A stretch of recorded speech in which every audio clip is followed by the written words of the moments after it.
Hey everyone, welcome back to episode 194 of the Club JG podcast. I'm with my lovely friend, Miss Michaela Clark. How are we doing today? Good. How are you? I'm doing fantastic. Ladies and gentlemen, this is the ugly truth.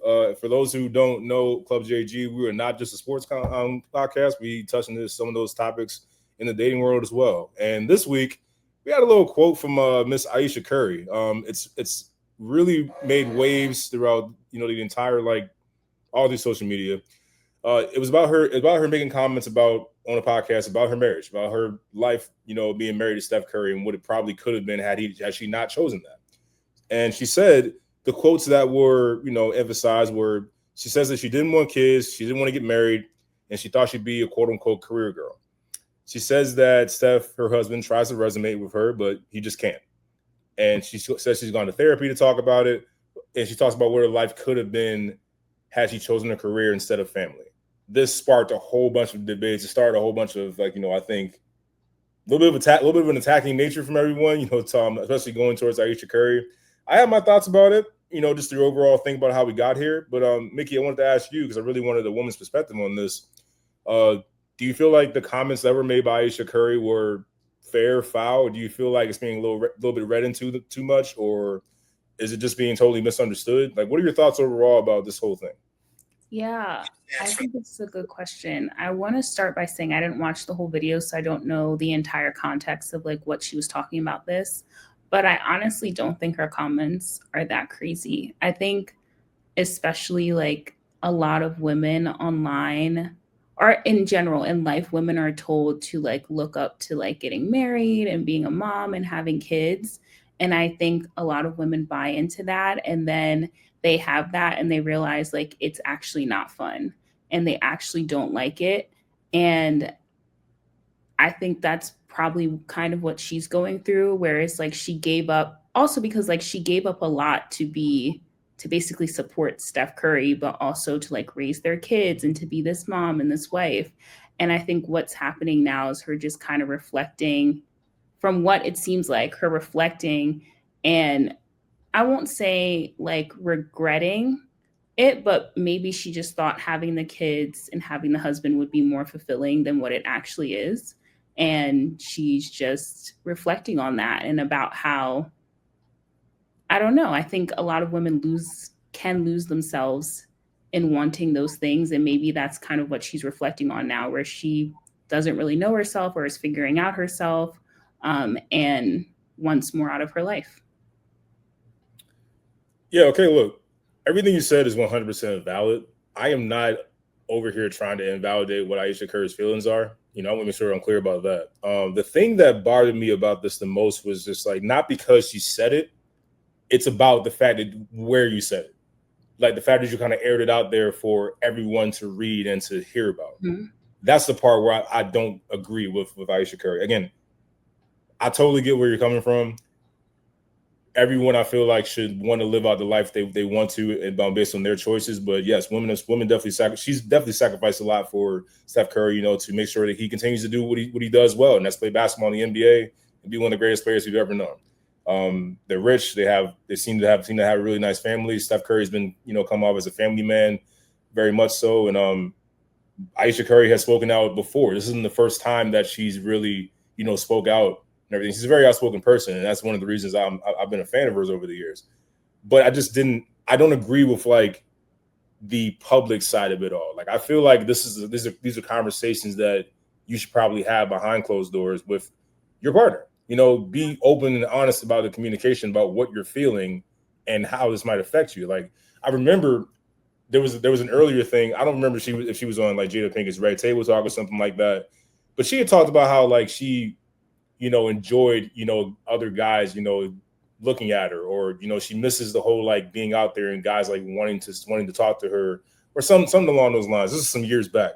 But look, again, you're entitled to your feelings. You're entitled to, have those kind of, whatever. But with this one in particular, the thing that rubbed me the wrong way was like, why would you talk about something like this, in public, where everybody can hear about it? Because to me, it's like, if I'm Steph Curry, like, how do I even like, approach this? Now, they could have had a conversation before she did it. He might be okay with her going out and saying that. I don't know too many men or women that are okay with their partners coming out and saying something like that about their, something that involves their marriage or relationship. But that was the main thing that bothered me the most. Like, so I don't understand like why she felt the need to kind of just go public about it. Yeah, I think, well, a couple of things. I think one of the things is that, like, maybe, like you said, a lot of people look at them and they're like, Steph, it looks like she has it all. She has money, she has a family, her man's like the greatest athlete of all time. Like, Steph Curry isn't ugly. Like, you know what I'm saying? So it looks like she has it all. And maybe by her like giving that story, it's her way of saying, like, hey, I know it looks like this is awesome, but I'm actually miserable. And I think it can be important to be real about like what it actually took to get to what she has or what she's actually going through. One, because it helps people realize like everyone's human and everyone's dealing with things, right? So like money or not, handsome husband or not, successful husband or not, like treat people like a human. So humanizing her and her family as people and not just like public figures. But also, I think that there's an aspect there of her like warning other women who maybe are chasing what she has to say, like, it's not that great. It's better that you chase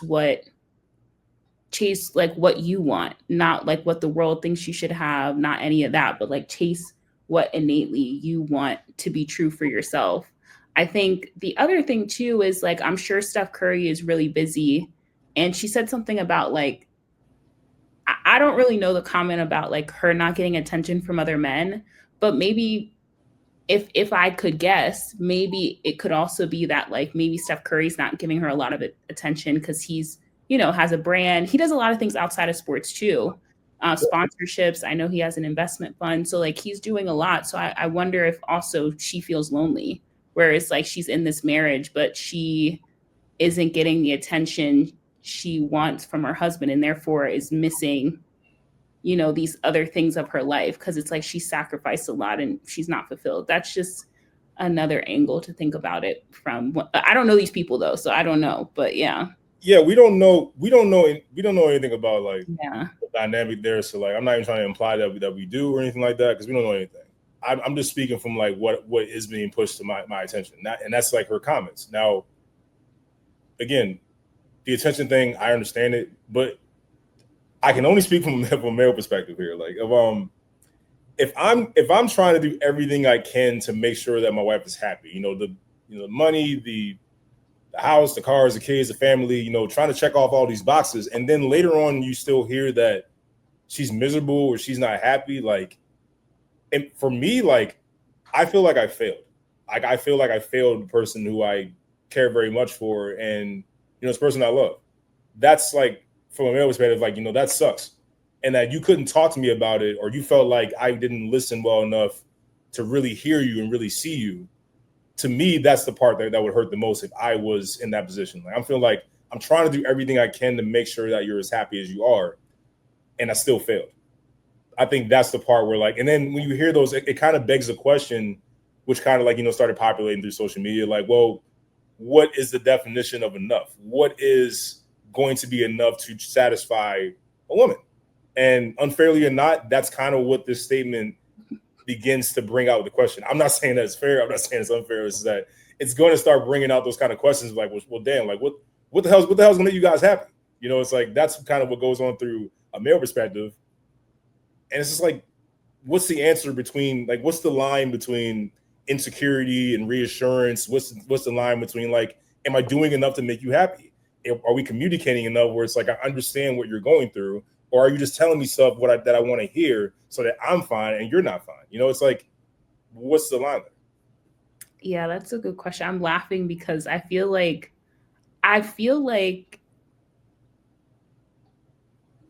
that's such a loaded question, but I will try to answer it the best that I can by saying like, I think one is communication. And I think too, a lot of the times, sometimes what I've realized is that like men do what they think would make somebody happy versus like actually asking the person, like, what do they want?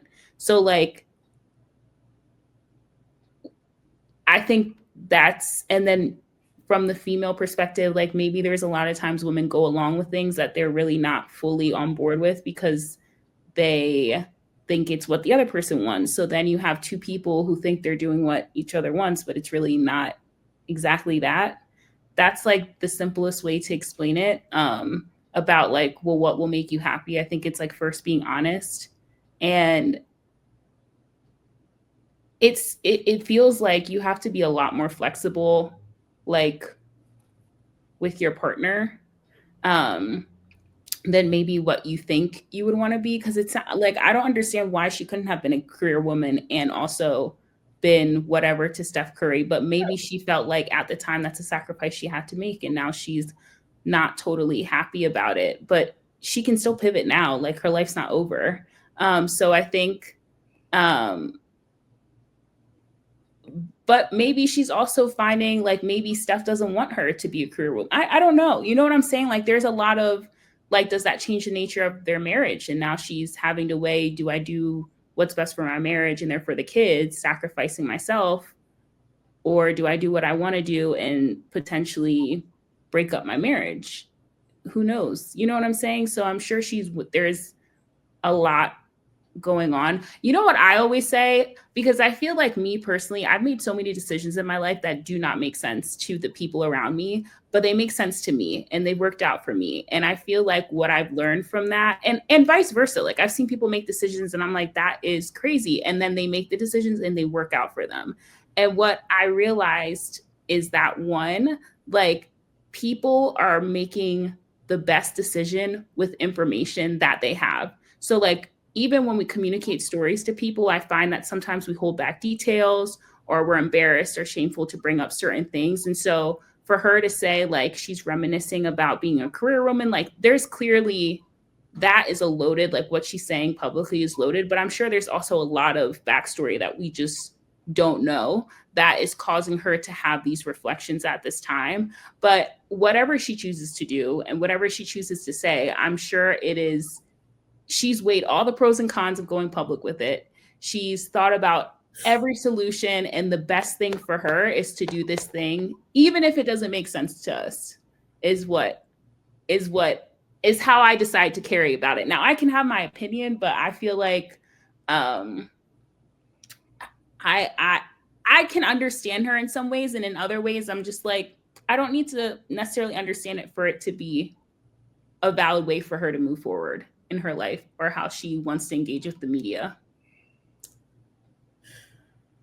That's a fair way to talk about it. I understand that part. Yeah. I thought Ayesha had her own like cooking show for a while. Like I thought that was a big thing for her brand, but you know, apparently that's something that there's something else she's missing. And look, I personally, I don't know. If I was the husband in that situation, I really would feel terrible because like I don't want my wife to be like all about me and none about her. Like that's not to me, that's not really a partnership. Like I want you to be happy about what you do as well. And marriage is a compromise. So relationships are a compromise. It cannot be all about you. You know, there needs to be equal ground here in sharing. Sometimes sharing more so in one direction to support your partner. That's what you're supposed to do. At least that's what I've been taught. While I understand what she's saying, why I can't fathom like just the whole getting behind the camera and telling everyone that kind of thing. It's just I feel like very strongly about that, and it's like I'm not discrediting Ayesha. Like, you know, look, like you said, people make decisions that may not make sense to any of us, might make sense to her, but I just can't get behind where it's like, why do we have to? Why do we even know this? Like, why do we even know this is a thing? And like, you know, so now we're sitting there thinking like, well, now what? Because now you got people out here saying that she doesn't deserve Steph. You know, she's never going to be happy because nothing's ever going to be enough for her. And I don't want to put that on Ayesha. Like, I don't think that's fair because again, we don't know anything but what's being pushed to us. And I think a lot of people try to crystallize things based on limited information where they don't have the whole story because it's really not our business. Yeah. Where I stand is that the stuff that goes on between two people in their relationship is not our business. But when you start airing things out publicly, it then becomes other people. Well, people think it becomes their business because now they understand a little bit what's going on, and then they draw their own little conclusions behind it. And I feel like Steph Curry doesn't deserve that. I don't think Ayesha Curry deserves that. We don't know what Steph Curry does or does not deserve, to be fair. We don't know what kind of husband he is to her. But there's a reason why I said I think. I don't know anything. I said I think. Yeah. I want to make sure I'm clear about that. I think Steph Curry doesn't deserve that. And I don't think Ayesha Curry deserves that. I damn sure don't think the kids deserve any flat that could be coming their way, because they are affected as well. You know, they going to school. Kids are on social media now. They're seeing all this stuff. So now you got the kids coming in bothering their kids. It's not even bad per se. Like I'm not saying necessarily bad, but it's like, yo, kids can be mean. They can bully you on anything. So if you hear that, oh, there's trouble in paradise, or they can, say anything like, oh, your mom doesn't really love your dad or something like that, or something crazy like that. It's like, I think about like the kids were like, what could be said to them going forward in school? It's like, so I think about the whole picture, like this, how does this affect the people around Ayesha Curry, her kids, her husband, family, whatever the case may be. Like that's the part where like I don't agree with saying stuff like this in public. Yes, go to therapy and talk about it, really listen, because she said that I guess she tried to talk to Steph, and whatever she's saying isn't resonating according to her. So maybe the listening is not quite there to the level that it needs to be. Again, that's not stuff that we need to know in particular, in my opinion. I think that's something for a family, a marriage counseling therapist or whatever, or between those two. Yeah. Say again? Maybe she's laying the groundwork for a divorce. You never know. It sounds like it to me. If you're going public saying like what you're doing is not enough, like basically, are you saying, hey, this isn't working? But my thing is, even so, what if we find out he's cheating on her? What if we find out they haven't had a date night in 5 years? What if we find out she asked for asked for attention and he ignores her? What if we find out he has a woman on the side? Like, now, none of these things we know. But I'm just saying, I feel like all the heat is going to Ayesha Curry for speaking her truth. But obviously, the person who's getting their needs met doesn't have any complaints. Like, if Steph is able to have his cake and eat it too, of course he has no complaints. Why would he go out there bashing his wife? You know what I'm saying? Like, the person who's getting their needs met is not complaining. And he's the star. He's getting the attention from women. He's getting the sponsorships. He's doing everything with the money. What if he uses money to control her? And God forbid, what if the man has a woman on the side? If he's cheating, he dabbles and cheats here and there. I mean, we know brands can be brands, but just remember the person who's getting their needs met typically doesn't have any complaints. Why do we always assume that could the man be cheating? Let's take cheating out of it. Let's just say she feels controlled, or she's just not happy. He's just not giving her attention, or maybe she just doesn't like him that much anymore.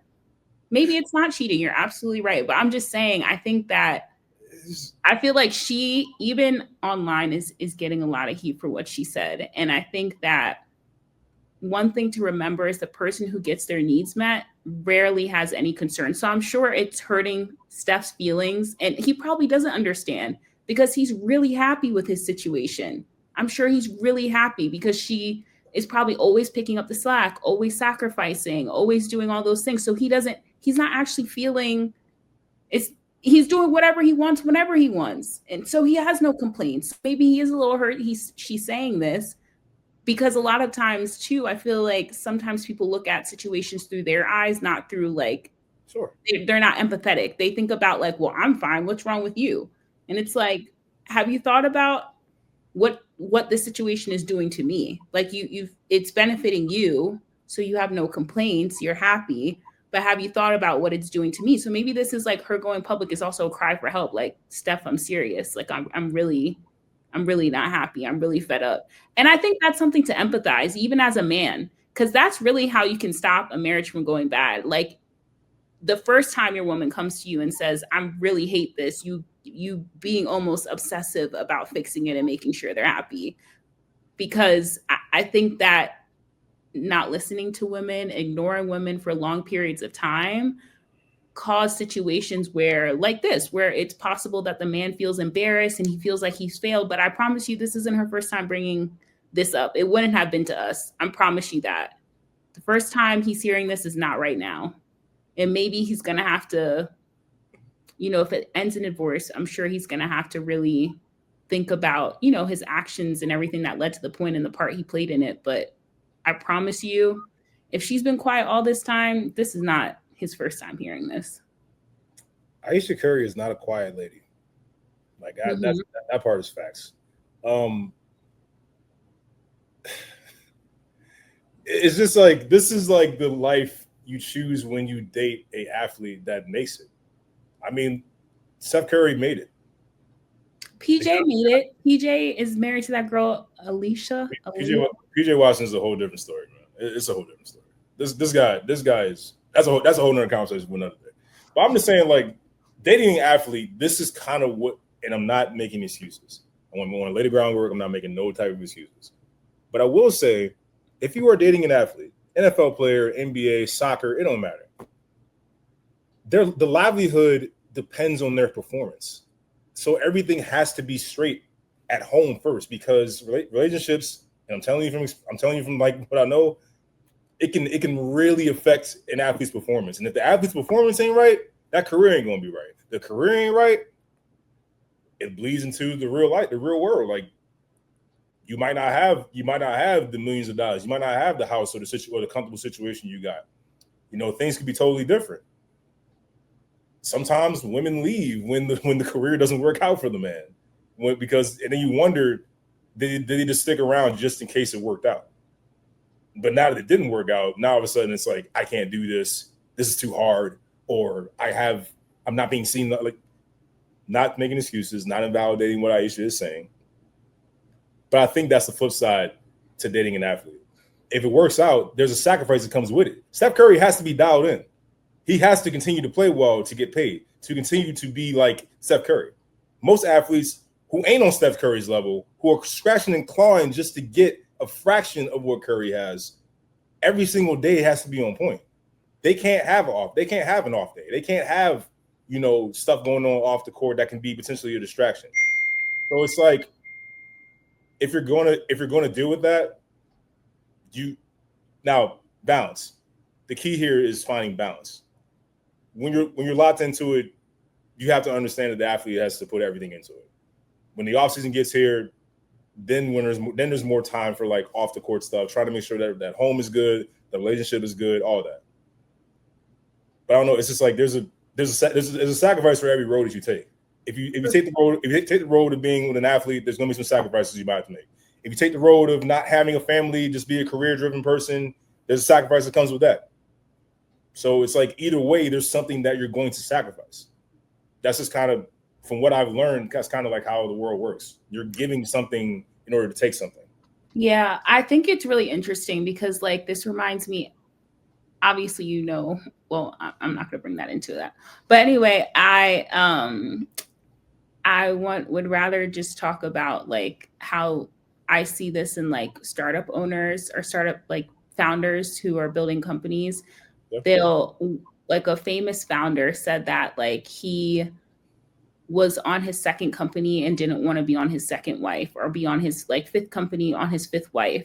And he talks about how basically like they would fall in love, get married, be with this person, and get so addicted to the work they forget about the wife. The wife becomes miserable, she leaves. So he makes an adjustment. He finds a new woman, thinks they're sweet, and then the cycle continues. And he talks about after his second wife, it was a non-negotiable for him that every Friday, no matter what was going on, he had date night with his wife.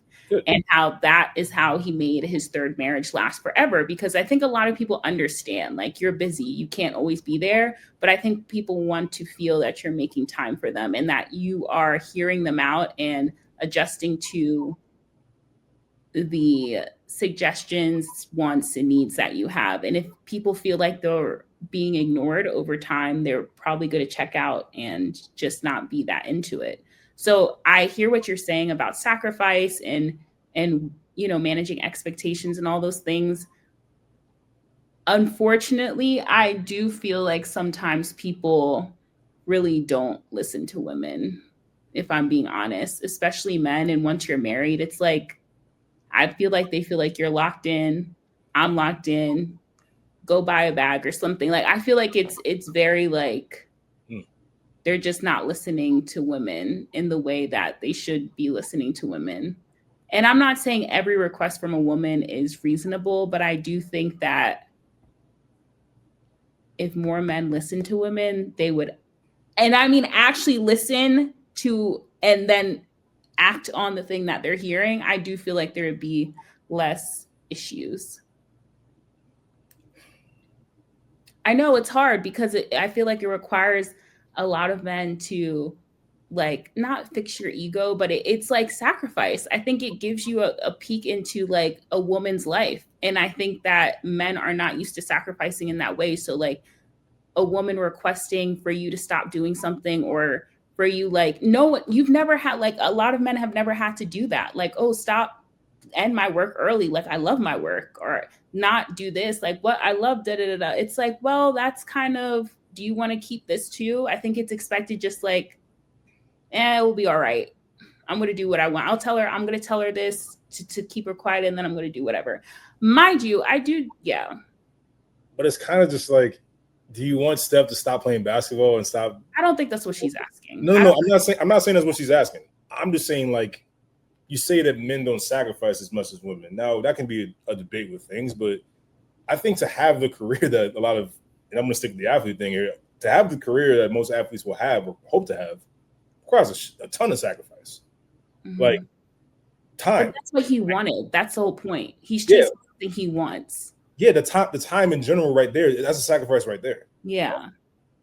It takes a lot of time that you want to do other things, like hang with your lady, like spend time and do things with your lady. That is going to get sacrificed if you're going for something like that.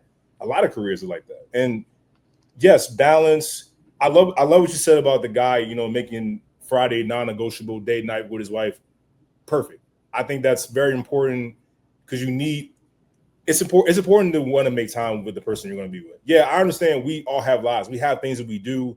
We have stuff that we're pouring into, trying to make it work so we can be successful and everything like that. But it's still important to want to make time with the person you want to be with. Because people talk all the time saying like, oh, I want to be with you, or I like you, I love you, all that stuff like that. But there's not a lot of action behind the words. So I get that part. But it's just, I just think about a lot of women who are in Ayesha's situation, maybe not married, but they're dating athletes who are, trying to make it. And if they don't make it, what happens now? And because I've seen the other side of that, where the athlete doesn't make it, even though they tried so hard. Now all of a sudden the woman doesn't want to be there anymore because it didn't work out for them.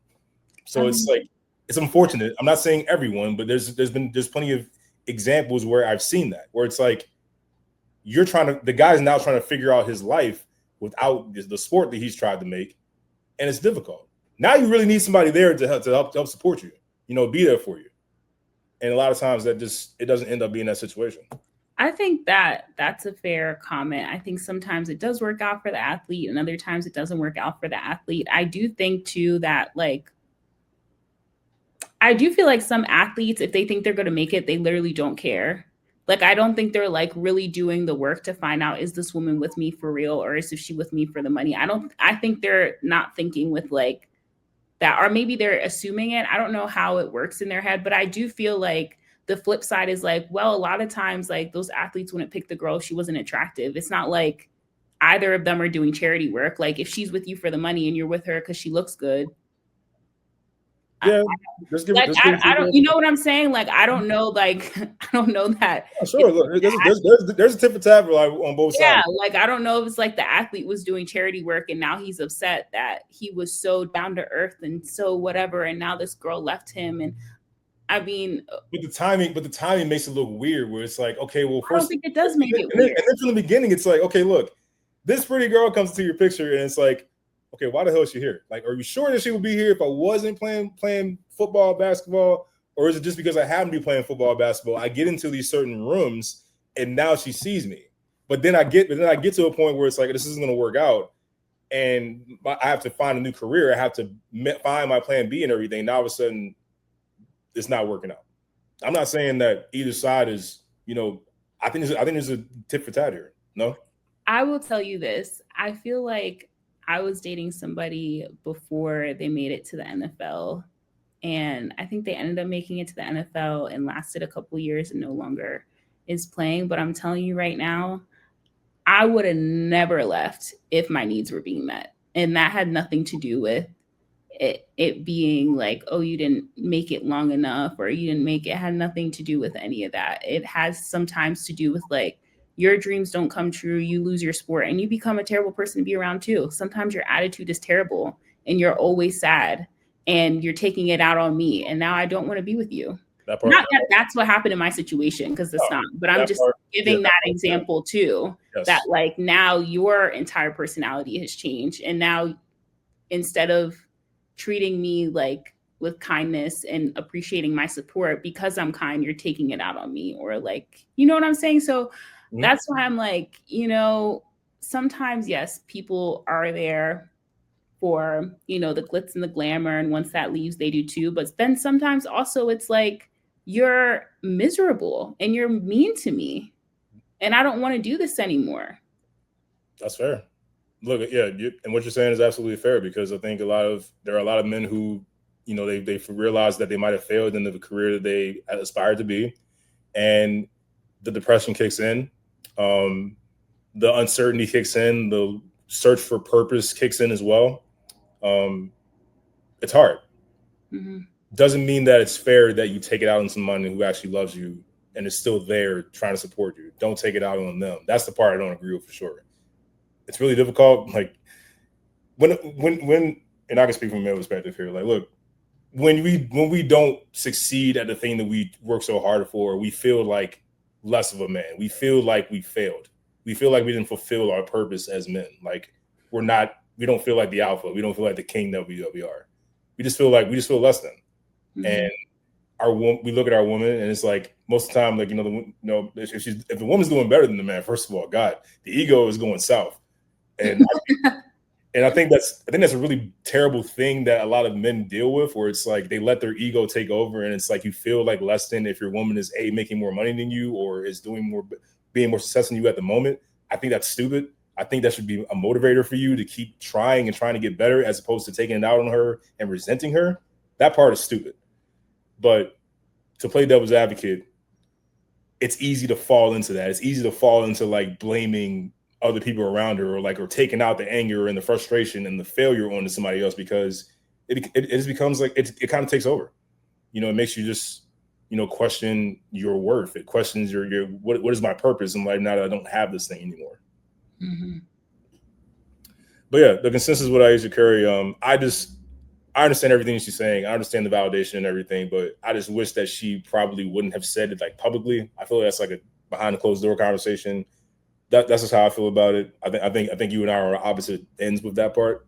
Am I correct? What if, because you do know that there is this public aspect to people and their divorces. What if she is laying the groundwork for a divorce in a way that their publicist is advising them to do? And so she's now starting to speak out about not being happy, so that when the news hits, it's less of, you know, a splash. What if we find that out? What if it's a media angle? No, we can't rule that out.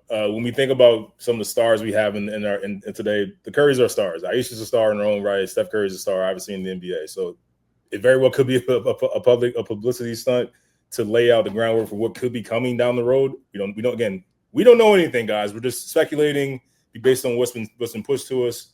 We don't know anything. We're just kind of speculating here. But that's a very fair point. We'll see what happens down the road. Personally, hey, I'm a fan of the Currys. I love, you know, the family aspect they have going on here. I hope that things do get better in the Curry household for whatever they may be. And, you know, look, everybody has their own marriage problems, their own relationship problems. No one's perfect. It takes a lot of work. Are you willing to put in the work? I think that's the main thing here on both sides. Men, listen to your women. Make sure you pay attention to what they're asking. Make sure you listen. Well, that's advice, John. I know, right? Mm-hmm. Mickey, thank you so much for coming on today. We can't wait to have you back. We love having you on here. Everyone, we're going to take a quick break. Thank you so much for coming to Club JG. We'll be right back. This is the Club JG podcast.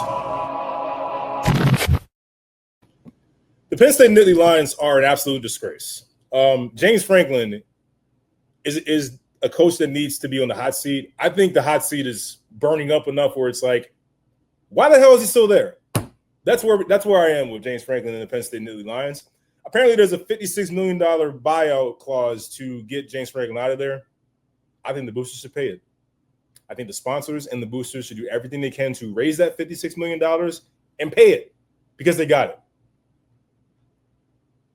You lost to a winless UCLA Bruins team led by a guy in Nico Iamaleava, who used to be the quarterback at Tennessee, did everything he could to get out of Tennessee unceremoniously and looked stupid while doing it.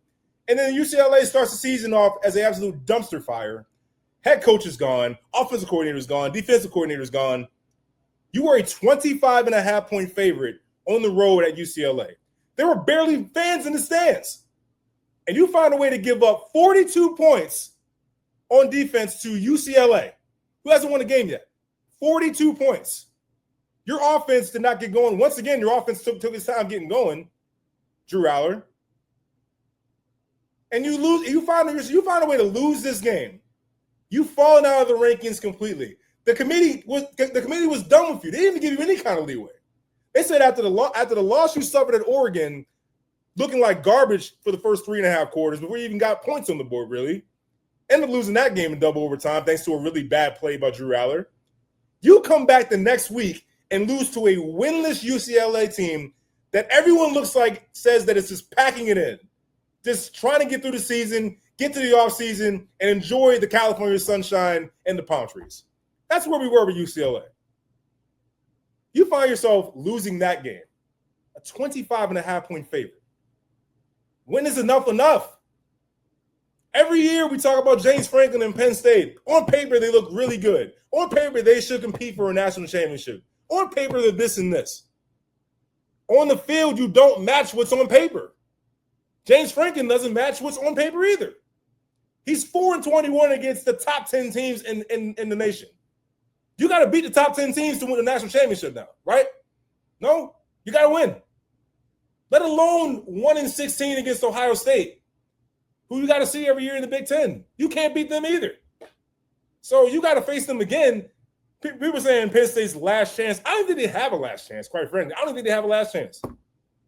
They got to beat Ohio State on the road, number 1 team in the country, and then they got to beat Indiana, ranked 8th. What confidence do you have in this Penn State team doing anything with Ohio State? They never beat them anyway. And if you look the way you've looked the past couple of weeks, you might lose about 30. It's a joke. The boosters, the sponsors, the fans, the longtime fans who have some money in their pockets, got deep pockets, they need to come together, figure out a way to raise this money to get the $56 million and get James Franklin the hell out of Penn State. I have had enough. I've had enough. Penn State fans should have enough. The alumni should have enough. Former players should have enough. There's too many years of talented rosters being wasted under James Franklin. There's no way that Penn State should not at least have made a national championship appearance in his tenure. They haven't done it. Every year it's underachieved. This year is a new level of underachieving. You go from number 2 in the nation to falling out of the rankings. That's how pathetic you've been over the past couple of weeks. I'm finished with James Franklin. He needs to be gone. If you're not going to do it now, wait till after the season. Figure it out. Because if you continue on this pathway of Penn State football, it's going to be the same. It's going to be the same old. Or it could get worse like it already has gotten worse this year. A 25.5-point favorite to a winless UCLA team. It's pathetic. You got out-coached James Franklin got out-coached by an interim head coach that nobody knows about. That's how pathetic it is. It's a joke. The Texas Longhorns, in Arch Manning's first road start in the SEC, lose to Florida 29-21. I can't say that I'm surprised. I actually picked Florida to win that game. You know why? Because I saw what I've been seeing. Ladies and gentlemen, Arch Manning is overhyped. Newsflash. And you know what? It's not even his fault. It's the media's fault. It's social media's fault. We anointed Arch Manning as this Heisman favorite because of what we saw in 2 games last year to University of Texas, San Antonio. in another school I don't even know the name of. I'm sorry. I don't. We saw flashes of what Arch Manning could be, and we became absolutely intoxicated with it. We saw the running ability, we saw the arm strength. We thought, oh my God, here comes Arch Manning. He probably should have stayed in instead of Quinn Ewers. Steve Sarkisian took him out and put Quinn Ewers in for a reason, because he knew that he was not ready. We thought after a season, another off season and everything. Now he done been there a couple years now. It's not like this is a puppy coming as a true freshman. He's been there for a couple years now. Could have left, could have transferred, decided to stay at Texas. It does not look good. We saw signs against Sam Houston State. We saw signs against no-name schools before that. We thought the first game against Ohio State was an absolute indictment. The expectations that we have for Arch Manning were not fair. They should not have been uttered. So now, knowing everything that we saw and what I've been seeing from Arch Manning, of course I picked Florida. This is the true road test. You're in the SEC now. There's no more Sam Houston States. There's no more UL Monroes. There's no more cupcakes to prop up Arch Manning and make him look good. It's the SEC now. Now we're gonna find out who you really are. So far, I was right. I was right to pick Florida. Texas Longhorns are done. National championship aspirations out the window. I was the one that I drank the Kool-Aid too. I'll stand up in front of y'all and tell the truth. I drank the Kool-Aid as well. I thought Texas should have been the favorites for the national championship. That's on me.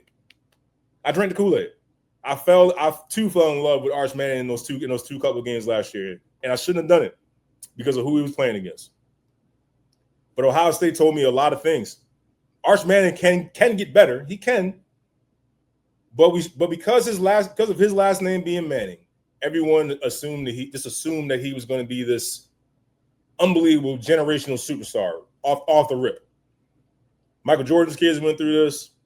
LeBron James Jr. is going through that as well. Bronny James. I'll even get personal with you. I kind of went through it because my dad was a really great basketball player in Baltimore City, legend at the University of Maryland. I did not pan out the way that people thought I would. I didn't pan out the way I thought I would. I'll be honest with that when it comes to basketball. There were people that flat out took it so far. They went ahead and were talking shit behind my back about my dad. My dad told me that he heard some of this stuff that people were saying, talking about your son didn't make it. Ha ha. Like, you know what I mean? Like, you ain't all that. And I'm like, well, why are you even saying all this? First of all, because what's the matter with you? Some people are just weird. I had an issue with that for sure. But the thing was, I took a lot of responsibility for that because I felt like I failed my father. That's how personal it took for me. That's what it did to me. Made me feel like I failed my dad, who I love dearly and revere more than anybody in this world. I felt like because I didn't make it in basketball, wearing his last name, owning that in the game of basketball, especially going to the University of Maryland, that I failed him. I didn't make it to the NBA. I didn't prosper in basketball like I thought I would. And when you live in the world that we're in today, especially now with social media amplifying everything, it's going to be more scrutiny than usual, more scrutiny than fair. So Arch Manning is getting the scrutiny a lot because a lot of people were wrong about him. So they're turning, saying like what much of a bust he looks like, how overhyped he is, and he was overhyped, but not himself. He wasn't overhyping himself. The media did it. So now a lot of people are bashing him, saying Arch Manning sucks, saying that Texas made a mistake, all this stuff. I don't think that's fair. I think Arch Manning can get better. I think there is talent there that can be developed. He just is not ready right now. Will he pan out like his uncles Peyton and Eli? That remains to be seen. If he doesn't, so what? He's playing high Division I college football at quarterback, which a lot of people only dream of doing. I made it so far to play high Division I basketball in the Big Ten, which is one of the best conferences in the country. A lot of people can't say that they did that, but a lot of people were so hell-bent on what I didn't do, what Michael Jordan's kids didn't do, what Arch Manning is not doing right now, what Bronny James is not doing right now. We get wrapped up in this whole like, oh, he's a bust or he's just trash. He's not going to make it. Instead of like, look, man, their paths are different. It is what it is. It might not work out, but we shouldn't belittle the person. We shouldn't trash the person entirely because things are working out like that way. But to stick with football, this is a learning experience for Arch Manning. He's going through his first full season in the SEC, which I think is the best conference in college football right now, in terms of top to bottom. I know the Big Ten has risen. It's a lot better, especially with the top teams in the Big Ten in regards to Oregon and Ohio State. But I still think the SEC is deeper. And Arch Manning is going through it. He's got to learn. And these are the moments where you figure it out, you watch the tape. This is going to be a tough season, but Texas can finish out strong and hopefully come back next year. And I think Arch Manning will continue to get better. He's just got to go. He got to go through his lumps right now. That's just what it is. Is Roll Tide back? The Alabama Crimson Tide make another statement win against another ranked opponent, a familiar one. The Vanderbilt Commodores coming in undefeated, ranked number 16. Everybody knows what happened to them last year. Alabama was number 1. They just had a big win against Georgia. They came into Nashville, and Vanderbilt took them out. First win ever in the history of the program against a number 1 ranked opponent. It was probably the most embarrassing loss in the history of Alabama, and people were calling for Kalen DeBoer's head, me included, because the standard is a standard. It was unacceptable. But in a way, they avenged that from last year. Ty Simpson finished 23 of 31, another pretty good, efficient game from him. 340 yards passing, 2 touchdowns. Had that 1 interception. Diego Pavia, who I call the next coming of Johnny Manziel, finished just 21 of 35 for 198, a touchdown and an interception. Ran for another 58 yards. Vanderbilt struck first. They came out and had a long touchdown run by Cedric Alexander. Everyone was starting to get like, oh God, is it going to happen again? Are they going to like just absolutely confirm that last year was not a fluke? Is this the beginning of something new with Vanderbilt and the fall of Alabama, who a lot of people were waiting for and cheering for, quite frankly, since Nick Saban left? But Alabama came back storming it, and they really established dominance on both sides of the ball. They did a pretty good job containing Diego Pavia. Guy's a competitor.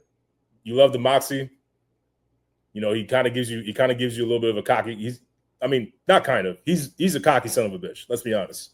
Guy's cocky as hell, to a degree where it kind of, if you're not a fan of Vanderbilt, you kind of really find it a little nauseating, if I'm being totally honest. He's tough as nails. You know, I give him credit for that. The guy's tough as nails. He's not afraid of anybody. He comes out there and he competes. But this time it just wasn't enough. And he did a lot of talking on social media, did a lot of talking, about Alabama in particular. A lot of people come out talking about Alabama this year. You can go back to week 1 when Tommy Costello's and Florida State Seminoles beat the brakes off Alabama. And before that game even came, Tommy Castellanos, the quarterback for the Seminoles, came out and said that Nick Saban is not there to save them anymore. So a lot of people were looking at Alabama differently. More eyes were on Kalen DeBoer. So after that loss, you can imagine that people thought the sky was falling, that Kalen DeBoer is on his way out. He won't last the season. People wondered about that. Paul Feinbaum came on ESPN and talked about, what does it take to buy out Kalen DeBoer? And then he laid out the details, and people were like, well, hell, that's not a lot. Maybe the rich boosters in Alabama can raise that money and get him out. What are they saying now? Alabama's back in the top 10. And Ty Simpson looks like he's a really good quarterback, and that this team is starting to really come together. And Alabama could be back. Now, season's still not over yet. There's more tests coming for Alabama down the road, because next week they're on the road at 14th ranked Missouri, another SEC team, which definitely will not be easy. They've been playing really good football. They come back the next week at home against the Tennessee Volunteers, another team that took out Alabama last year, and is a very physical team, especially running the football. Then they're at South Carolina. Down the pipe, they got LSU coming to Tuscaloosa. They got Oklahoma, who's ranked 6th. And then they finish out with East Illinois and on the road against Auburn in the Iron Bowl, which is never easy. Auburn always plays tough against Alabama in the Iron Bowl. So there's still a lot of tests to be had. there's still a lot of opportunities for Alabama to raise up in the rankings, but there's also opportunities for them to fall. So while these past 2 weeks have been huge wins for Bama, it boosts your confidence as an Alabama fan, beating Georgia on the road, coming back and validating that win by thoroughly beating Vanderbilt, a team that embarrassed you last year.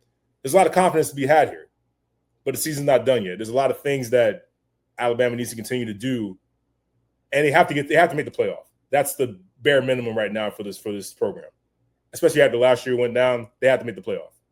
So off to a great start. Still got more games to play. This is the Club JG podcast.